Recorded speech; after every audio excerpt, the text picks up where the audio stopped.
آقا دیگه اینو همه میدونن، بازی رد یک قراره چند روز دیگه واسه موبایل عرضه بشه، ولی چون جناب عالی و شایدم شماها آدم‌های صبور نیستید میخواین همین الان بازی رو بازی کنید، آقا من رفتم چند تا شیوه ساز حالا ساده و همینطور خوب واسهتون پیدا کردن که تقریبا جای رد یک رو تقریبا بگیر روی موبایل. قبل از اینکه حالا عرضه بشه بازی های دیگه معرفی میکنم مثل رد یا بازی های دیگه، بتونیم حالا قبل از انتشار این بازی کم کیف کنیم. خلاصه یه بچه 2 ساله هم میدونه که رد یک نمیتونم بگم رد میگم رد یک بازی خیلی سنگینه واسه موبایل.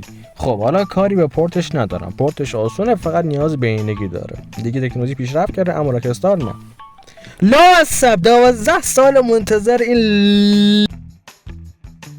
خب اولین بازی سبکش پیکسلی، اما توی سبک خودش گرافیک خیلی خوبی داره و تنوع‌های خیلی خوبی داره توی لباس و اینا. و خلاصه شما وظیفتون توی بازی اینه که تو هر مشن برین سراغ کسایی که وانتد دارن، حالا اون رو کیل کنید. و خب جلوتر از اون یه کیل افکت انیمیشن داره که آخر انیمی که بخواید فینیش کنید خیلی جالبه.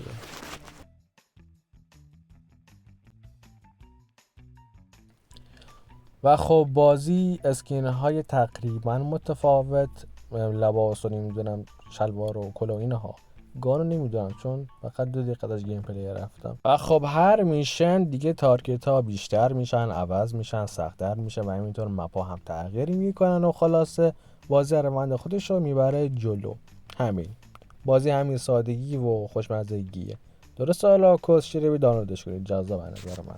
خب خلاصه اینا یه بازی سبک دوئل، گرافیک بهتر، مپ بهتر، تنوع بهتر، موضوع بهتر، گان بهتر و خلاص چیزای دیگه که نمیدونم چون زیاد بازیش نکردم.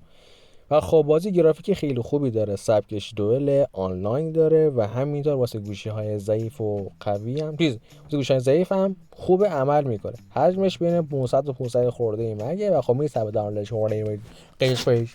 یه کابوی بنده خدا دستگیر میشه، قاضی بهش حکم زندان میده، زندان بهش حکم محکوم میده، زامبیا بهش حکم آزادی میدن.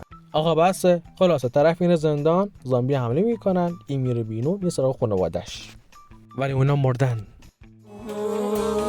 نفس گیر ترین دقایق آخه هروم بذار حداقل 40مش بگذره، یه سال بگذره، تو همون موقع رو تعویض پلا کردی چونی؟